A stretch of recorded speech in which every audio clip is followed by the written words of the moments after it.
here has experienced or watched Game of Thrones, or read it or watched it? People.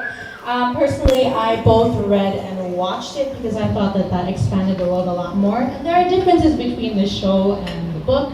But what the last season and the last book have in common is that there's a lot of setup and no payoff, kind of like this joke. So the last book is called Dance of Dragons, but I don't think it should be called Dance of Dragons. I think it should be called The Dance That Drags On. So I have a big family. There's 6 of us living in a 3-bedroom house. And we have to share everything. So for some reason, this has caused more than one friend to make an incest comment. I don't get it. I don't get it. Like, we share the same room, we share the same bed, we cuddle, we make out. But I don't get it. I don't understand. Oh, come on, you made out with your siblings before. So you're supposed to practice for the real thing. You know? You look like you made out with your sister.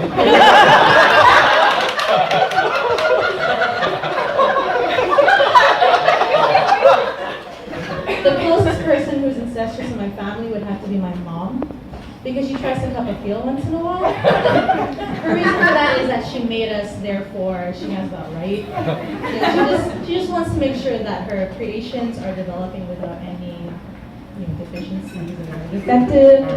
Sorry, Mom. My mom's kind of weird. She has this weird, unconventional train of thought.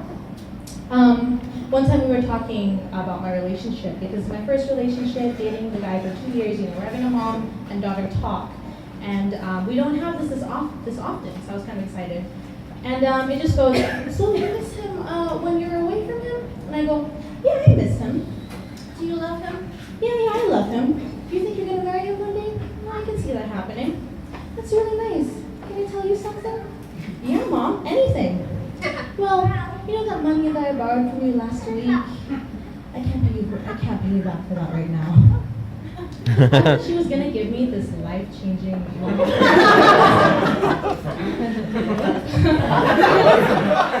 I don't think she meant to distract me, but if she did, it worked. So I was like, what?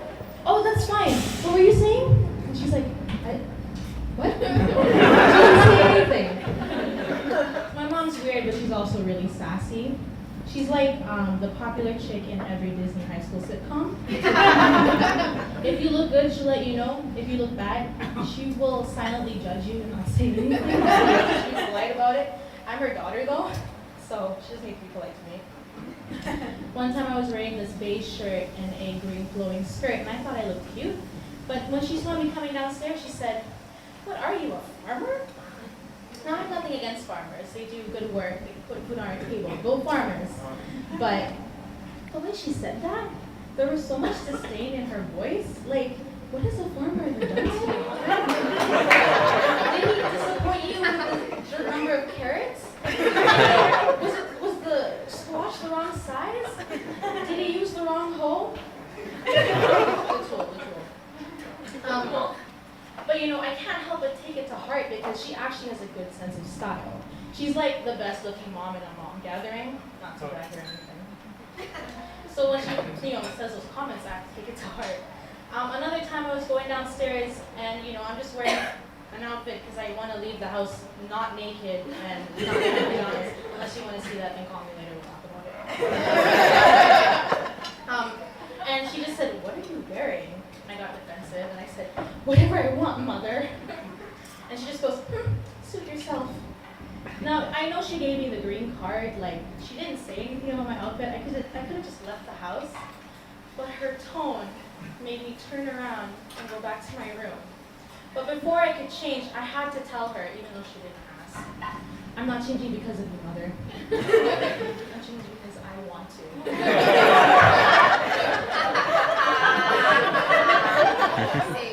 Another time, I was feeling pretty confident at the dinner table, and I was telling both my parents, I think I'm sexy, I think I'm attractive, I think I can work it. And my mom just goes, "You're okay." My dad goes, "Not sexy." Like, way to break down your daughter's self-esteem, right? So that was the kind of thing I grew up with. in my house, and it kind of took a toll on my self-esteem. So I was an emo kid growing up. I mean, I lived in a great house. I had great friends. I had a good school, and I was very active, in the activities. But I was definitely an emo kid. Now, I didn't wear a lot of black, and I wore eyeliner like once. Definitely an emo kid though. In fact, to prove to you that I was an emo kid growing up, because I really want you to think that I was an emo kid, I brought poetry that I found with me.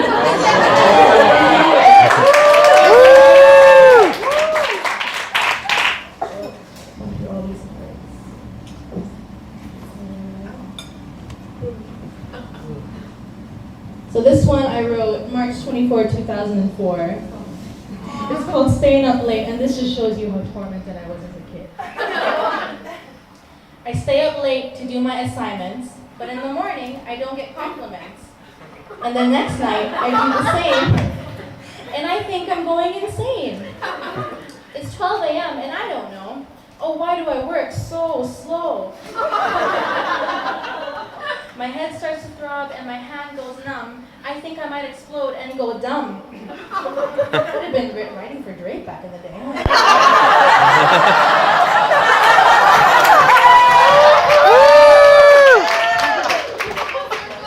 In the morning at school, I might have started to drool. I don't think I can breathe, help me, but nobody cares clearly. I wish I didn't have to do homework, I said, so at night I can just go to bed. It was so hard, you guys, staying up till 12 in the morning. So this is my second one, and it'll be the last one because it's painful for me too. So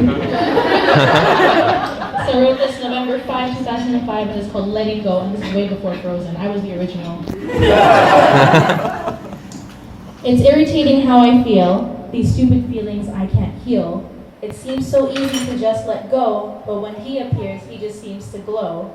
I want to forget about him, I really do, for he has feelings for someone else, and it's love too. I wish I could just drop my feelings in an ocean all stuffed in an airtight jar, so I wouldn't have to suffer a very deep scar. My aching heart, it's falling apart. Oh, isn't pain such beautiful art? Yeah, so you know it's really emo when you think pain is art. To this day, I'm still kind of emo. I mean, ask my friends, I'm such a bummer. And look at me, I'm so depressing, right? I'm not sure where I am this time. That is so What adds on to my woes, you guys, this is so sad. I am lactose intolerant. So sad. I found out when I was working at Starbucks.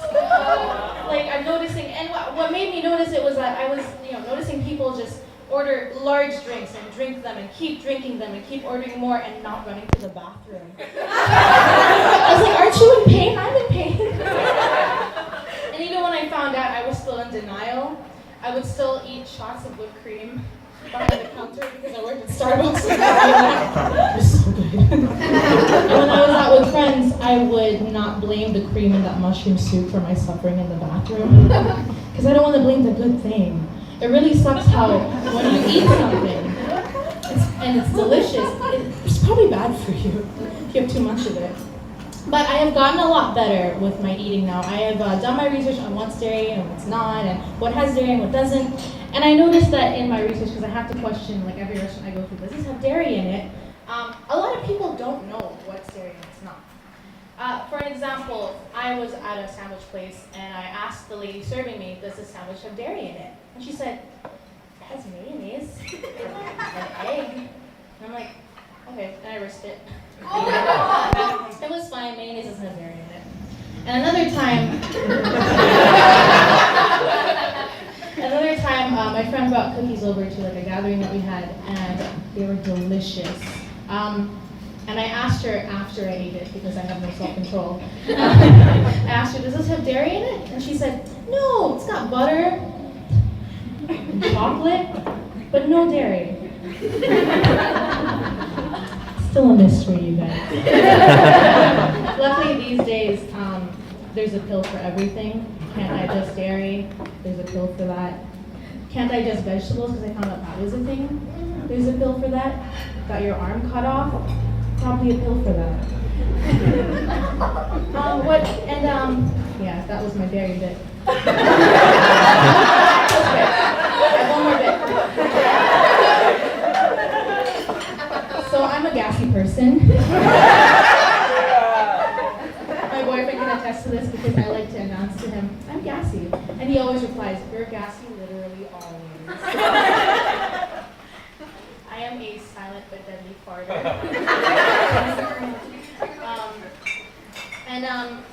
When I'm in public and I can't hold it in, I make sure I'm standing next to a man. Because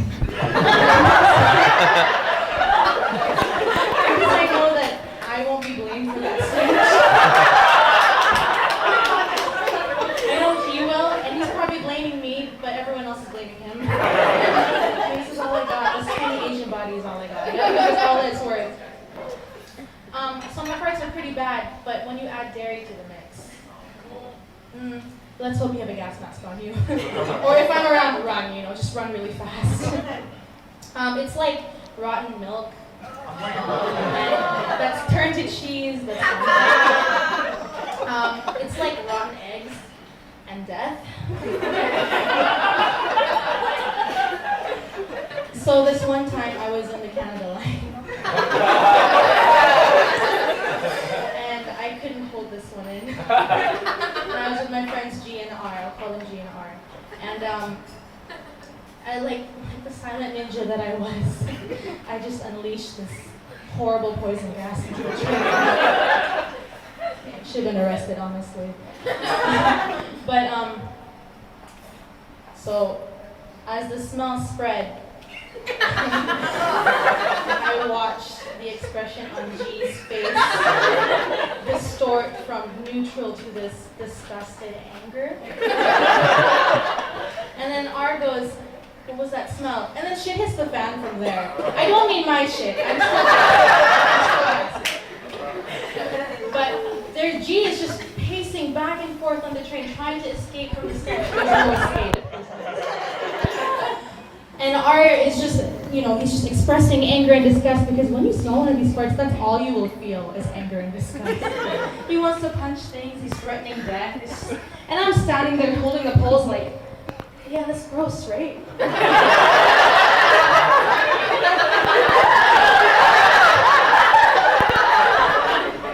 So once in a while, it's been a few years since it happened, and once in a while, they'll bring up that story. Like, remember that fart from Canada? I have never told them it was me. One of them is here today. And I'd like to tell you, G, yeah, you. From 7 years ago in the Canada. That was me.